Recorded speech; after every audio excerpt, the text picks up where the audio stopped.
Chinese बहू। हे भगवान, फिर से यह कोरोना नाम का राक्षस जाग गया।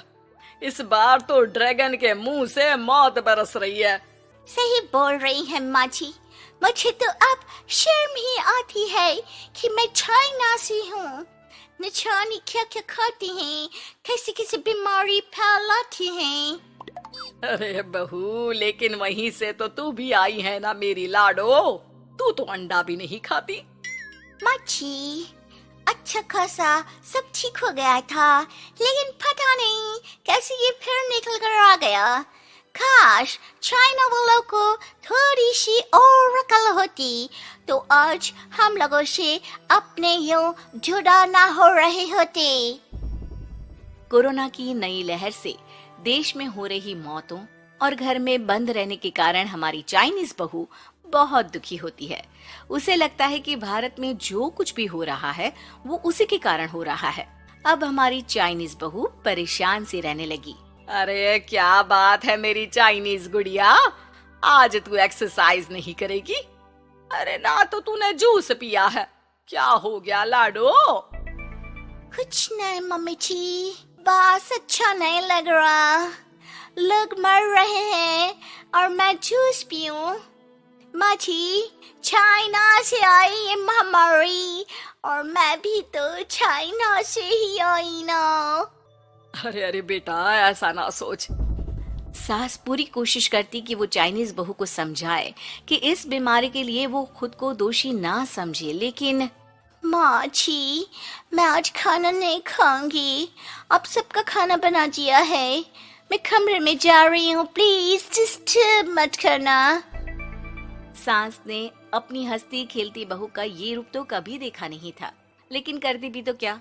अगले दिन सुबह सुबह, अरे ये पूरे घर से स्वादिष्ट खाने की महक आ रही है।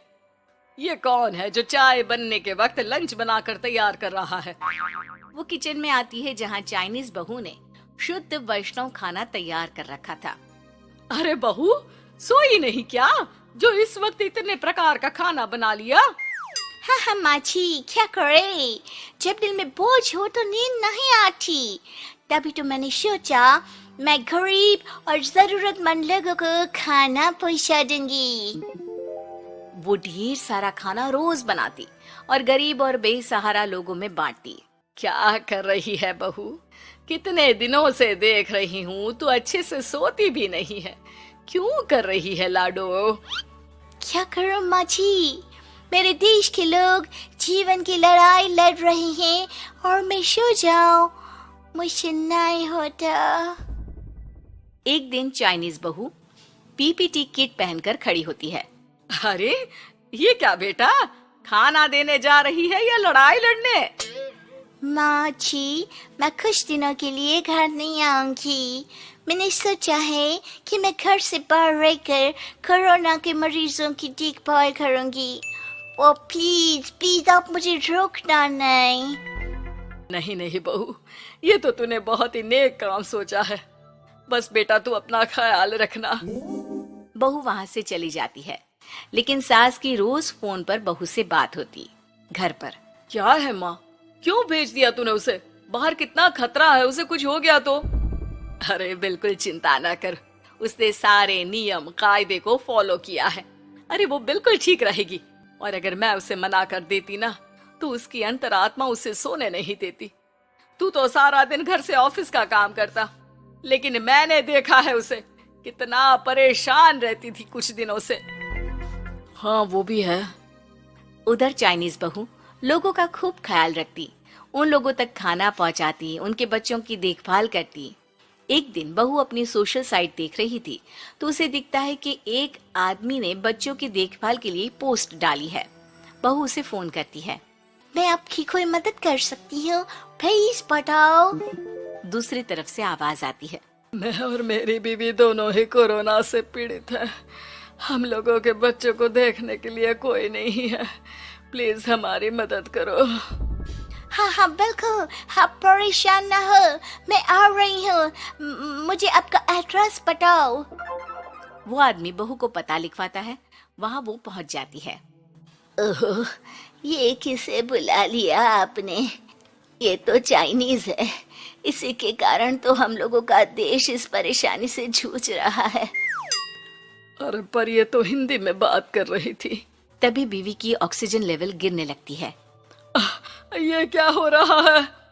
आप टेंशन क्यों ले रहे हैं? जल्दी से इन्हें अस्पताल लेकर जाइए। रुकिए, मैं आपको एक अस्पताल में बेड भी दिला देती हूँ। वो मेरे अंकल का अस्पताल है। चाइनीज बहू फोन पर बात करके उन लोगों को बेड दिलाती है, जहाँ पति की भी तबीयत खराब हो जाती है और दोनों को बेड दिलाकर बहू घर में बच्चों की पूरी देखभाल करती है। सास का बहू पर फोन आता है। अरे मेरी चाइनीज गुड़िया, कैसी है रे तू? अरे माँ, पीछे की गली में ही हूँ मैं। वो खालिया लोग है ना, उन दोनों हस्बैंड वाइफ को कोरोना हो गया था।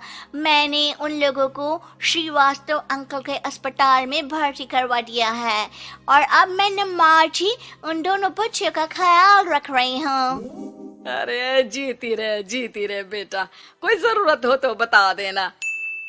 नहीं नहीं माँ जी, सब कंट्रोल में है।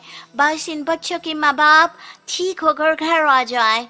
अच्छा माँ, इन लोगों के घर का फोन बज रहा है, मैं आपको थोड़ी देर बाद कॉल करती हूँ। लैंडलाइन में घर के मालिक का फोन था। हम लोगों की जिंदगी का कोई भरोसा नहीं है। यहाँ इलाज महंगा है और हम लोगों के पास पैसे नहीं है। जितना इलाज हो सकेगा उतना ही होगा।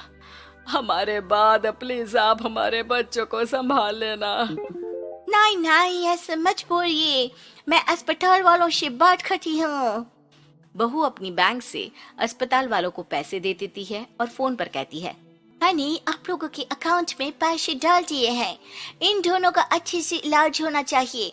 पैसे की जरूरत होगी तो मैं और डाल दूंगी। सारा दिन बहू कोरोना पेशेंट के बच्चों को देखती, रात में ढेर सारा खाना पैक करके जरूरतमंदों में बांटती। सोशल साइट्स के जरिए भी वो लोगों से जुड़कर उनकी मदद करती। फिर एक दिन घर का मालिक और उसकी बीवी ठीक होकर घर आ जाते हैं। आपका बहुत बहुत शुक्रिया, मैं आपकी पाई पाई लौटा दूंगा। भाई नहीं, पैसा दिया था, लेकिन वो जब आप बिल्कुल ठीक हो जाना तो क्षमा कर दे देना, कोई बात नहीं। दोनों पति पत्नी चाइनीज बहू का शुक्रिया अदा करते हैं। आप तो हम लोगों के लिए भगवान की तरह है, आपका बहुत बहुत शुक्रिया।